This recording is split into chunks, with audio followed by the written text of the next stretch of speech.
ఒక కాలర్ లైన్లో ఉన్నారు, మాట్లాడదామా. హలో, నమస్తే సార్. చెప్పండి అమ్మా. ఎక్కడి నుంచి మాట్లాడుతున్నారమ్మా?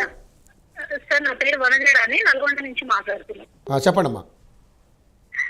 సార్ నిన్న కూడా నేను డిబేట్ లో మాట్లాడాను, కానీ కొంచెం ఎమోషనల్ కావడం వల్ల నేను సరిగ్గా మాట్లాడలేకపోయినా. పర్లేదు, చెప్పండి అమ్మా, చెప్పండి, ఇప్పుడు చెప్పండి. సార్ ఒకటి, ఇప్పుడు నేనైతే ఏ పార్టీ పరంగా మాట్లాడట్లేదు. నేను ఒక నిరుద్యోగిని, ఒక సోషలిస్ట్, అంటే సోషాలజీ చేసిన అక్కడికి. ఓకే. ఇప్పుడు ఒకటి ఏంటంటే సార్, ఏ పార్టీ ఎవరు మాట్లాడినా మాట్లాడకపోయినా చెప్పండమ్మా. సరే, ఇప్పుడు మనము ఒక ప్రజాస్వామ్య రాజ్యంలో ఉన్నాము, మనం ప్రజాస్వామ్యంలో ఉన్నాము. అవునమ్మా. ఇప్పుడు నేను సాధారణమైన జీవితం గడిపే ఒక ఆడపిల్ల, అంటే మహిళను. నేను పెద్దగా నాకు ఏ రాజకీయ పార్టీతో సంబంధం లేదు, ఎవరితోటి నాకు సంబంధం లేదు. నాకు ఎవరి మీద, ఏ పార్టీ మీద రాగద్వేషాలు లేవు, ఏ పార్టీ అంటే ఇష్టమో అదిదని ఏం లేదు. మొన్న ఎలక్షన్స్ లో నేను ఎలాంటి వాటిలలో పార్టిసిపేట్ చేయని దాన్ని కూడా, నేను కాంగ్రెస్ కోసము నేను కూడా వేయండి ఓట్లు కాంగ్రెస్ కి, మనకు ఉద్యోగాలు లేవు, లేకపోతే పాలన సరిగ్గా లేదు అని చెప్పేసి నేను కూడా కొంతమంది చేత కాంగ్రెస్ కి ఓట్లు వేయించిన. ఓకే, మీరు కూడా మీ యొక్క సమయాన్ని పక్కన పెట్టి కాంగ్రెస్ పార్టీ గెలుపు కోసం కష్టపడ్డారు. చేశాను. ఇప్పుడు నిరుద్యోగుల సమస్య అన్నప్పుడు మన ప్రభుత్వము పట్టించుకోవాలి. ఇప్పుడు అది చదివీరు చదవలేదు, కొంతమంది చదివీరు కొంతమంది చదవలేదు అనేది అది కరెక్ట్ కాదు సార్. ఇప్పుడు చదివిన వాళ్ళకు న్యాయం చేయాలి, చదవని వాళ్ళకు న్యాయం చేయాలి. అక్కడ చదవని వాళ్ళు టైం లేక వాళ్ళు 80% పీపుల్ ఉన్నారు, పిల్లలు ఉన్నారు. 20% పెట్టండి ఎగ్జామ్ పెట్టండి అనేటోళ్ళు ఉన్నారు. ఇప్పుడు మనం ఏం చేద్దాం, ఈ 80% లో ఇప్పుడు వాళ్ళు అంటే 10 సంవత్సరాల నుంచి చదవలేదని మీరు అది అని మాట్లాడుతున్నారు. పిల్లలు 10 సంవత్సరాల నుంచి ఎవరు చదువుతారు సార్? ఎవరు చదవరు. ఎగ్జామ్ నోటిఫికేషన్ ఎప్పుడైతే పడిందో అప్పటి నుంచి కూర్చుంటారు. కానీ మనకు ఎలక్షన్ టైంలో టైం స్పెండ్ చేసిరు పిల్లలు, అటు పక్కకు పడిపోయింది, మళ్ళీ వాయిదాలు అవి అయిపోయినాయి, అవి పక్కకు పెట్టిరు, బుక్స్ అయిపోయింది.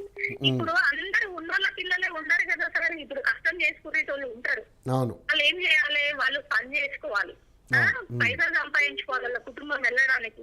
ఇటు మళ్ళీ ఏం చేయాలి, చదువుకోవాలి. ఇప్పుడు కొంచెం ఫినాన్షియల్ గా స్టేజ్ బాగున్న పిల్లలు ఏం చేస్తారంటే వాళ్ళు బుక్స్ మీదనే పట్టుకొని కూర్చుంటారు. ఇప్పుడు అలాంటి వాళ్ళ గురించి ఆలోచిస్తే, ఇట్లా కష్టపడి పేద పిల్లలు వీళ్ళ గురించి ఆలోచించడం అవసరం లేదా మనం? ఇప్పుడు ఒక సీఎం అంటే, ఇప్పుడు మన రాష్ట్రంలో ఫస్ట్ ఒక గవర్నర్, తర్వాతకి ఏంటి సార్, ఒక తల్లి స్థానంలో మన సీఎం గారు ఉన్నారు. వాళ్ళు ఏం ఆలోచించాలి, కుటుంబంలో అందరి గురించి మనం ఎట్లా ఆలోచిస్తామో, మనం ఒక కుటుంబం అనుకుంటే మన రాష్ట్రము, ఇప్పుడు సీఎం కూడా మన అందరి గురించి ఆలోచించాలి. తప్పకుండా. పిల్లలు ఒకరిని రెండు కళ్ళలాగా చూసుకోవాలి.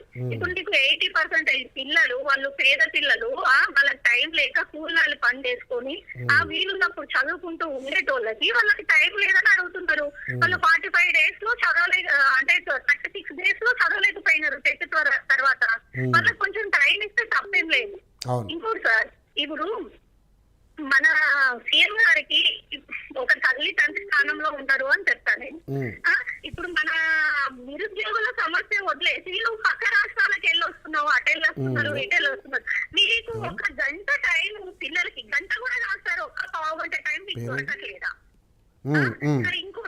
ఇంకోటి ఇప్పుడు ఎవరి బీఆర్ఎస్ నేతలు వచ్చినారు, లేకపోతే మహిపాలన్ వచ్చినాడు, సురేష్ యాదవ్ రెచ్చగొడుతున్నాడు, లేకపోతే మీడియా వాళ్ళు రెచ్చగొడుతున్నారు, జర్నలిస్టులు రెచ్చగొడుతున్నారు. ఎవరు రెచ్చగొడతారు సార్? అంత చిన్న పిల్లలు ఎవరు?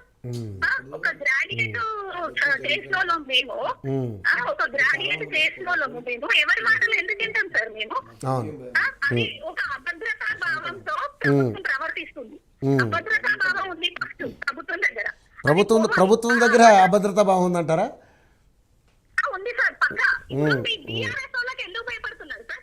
మీరు బీఆర్ఎస్ వాళ్ళకి ఎందుకు భయపడాలి? లేకపోతే మహిపాల్ యాదవ్ రెచ్చగొడుతున్నాడని, సురేష్ యాదవ్ రెచ్చగొడుతున్నారు, లేకపోతే శ్రీచరణ్ రెచ్చగొడుతున్నారు, మీడియా వాళ్ళు రెచ్చగొడుతున్నారు అని మీరు ఎందుకు ఫీల్ అవుతున్నారు? అట్లా ఎవరు రెచ్చగొట్టినా ఏం చేసినా మీరు మాట్లాడుతుండండి, మీకే కదా మంచిది. ఇంకొకటి, ఆ రోజు పోలీసు వాళ్ళు ధర్నా చేసినప్పుడు అందరితో పాటు పిల్లల్ని ఈ మహేష్ మహిపాల్ అన్నని సురేష్ యాదవ్ అన్నని తీసుకెళ్లారు. అవును. ఇప్పుడు మరి ఆడికి పోయినాక అక్కడ ఎవరు చూడలేరు. మీడియా ఉందేమో, ఒకరిద్దరు మీడియా వాళ్ళు ఉన్నారేమో. మరి మీరు పోలీసు వాళ్ళకి కనీసం వాటర్ ఇవ్వండి, వాళ్ళకి తిండి పెట్టండి అని చెప్పే బాధ్యత ప్రభుత్వానికి లేదా? అదే సరే అమ్మ, ఇప్పుడు ఫైనల్గా అమ్మ ఇవన్నీ మనం గత 2 రోజులుగా చూస్తూనే ఉన్నాము, వారం రోజులుగా చూస్తూనే ఉన్నాము. ఇప్పుడు ఫైనల్గా మీరు ఫైనల్గా ఏం చెప్పాలనుకుంటున్నారు చెప్పండి అమ్మ, ఎందుకంటే చాలా మంది ఉన్నారు మాట్లాడడానికి, కాల్స్ కంటిన్యూ వస్తున్నాయి. సరే సార్, ఇప్పుడు మన ఈ చెగలాని దయాకర్ ఉన్నారు కదా, అవును, పొద్దుగాల మహిపాల్ అన్నని వాళ్ళని మీరు రెచ్చగొట్టిరు అది ఇది అని అంటున్నారు సార్. నేను చెప్పేది ఒకటే, సురేష్ యాదవ్ అన్న గాని, మహిపాల్ అన్న గాని, లేకపోతే మీడియా గాని, శ్రీచరణ్ గాని ఎవరు రెచ్చగొట్టారు. ఎవరికి వాళ్ళు మాకు ప్రాబ్లం ఉంది అని వచ్చినప్పుడు ప్రభుత్వం పట్టించుకోకపోయేసరికి మీరు ఏం చేస్తాం, మీడియా పరంగా వాళ్ళ వృత్తిలో భాగంగా మాకు వచ్చి హెల్ప్ చేసిరు. అంటే వాళ్ళ వృత్తి అంటే వాళ్ళ పని వాళ్ళు చేసుకున్నారు అంతే, కానీ వాళ్ళు మమ్మల్ని ఏం రెచ్చగొట్టలే. ఇప్పుడు ఏమంటారంటే చెనగన్ దయాకరు, వీళ్ళు మొత్తము అసలు వాళ్ళు నిరుద్యోగులు అంటే చదువుకున్న వాళ్ళు కాదు, వాళ్ళు ఏదో ముసుగు వేసుకొని ఫోటోలో పోజులు ఇవ్వడానికి, టీవీలలో కనిపించడానికి అది అని అంటున్నారు సార్. అడ్డ మీద కూలీగా కూడా అభివర్ణించారు, అది చాలా బాధపడ్డారు విద్యార్థులకు మొత్తం కూడా. సార్ ఒక సమస్య ఉన్నప్పుడు వచ్చినప్పుడు మనము స్వాతంత్ర్యం కోసం పోరాడిన గాంధీజీ, లేకపోతే మన తిలక్ గారు, లేకపోతే మన జ్యోతి వీళ్ళందరూ కూడా ఫోటోలో పోజులు ఇవ్వడానికి చేశారా సార్? అదే సరే అమ్మా, ఇప్పుడు ఫైనల్గా మీరు ఏమడుగుతున్నారు? ఓకే, మీ ఫైనల్గా ఇప్పుడు మనకి ఏం కావాలో చెప్పండి అమ్మా ఫైనల్గా. ఏం లేదు సార్, పిల్లలకి న్యాయం చేయాలి, పోస్ట్పోన్ చేయమని చెప్పండి. ఓకే, తప్పకుండా అమ్మా, నీ అభ్యర్థన ఆల్రెడీ లైవ్లో కాంగ్రెస్ నాయకులు వింటున్నారు, అదేవిధంగా ఇది సీఎం గారికి వెళ్తుంది, చూద్దాం, దీని మీద గట్టిగా పోరాటం చేద్దాం అమ్మా, తప్పకుండా. ఓకేనా? రైట్ అమ్మా, థ్యాంక్ యూ.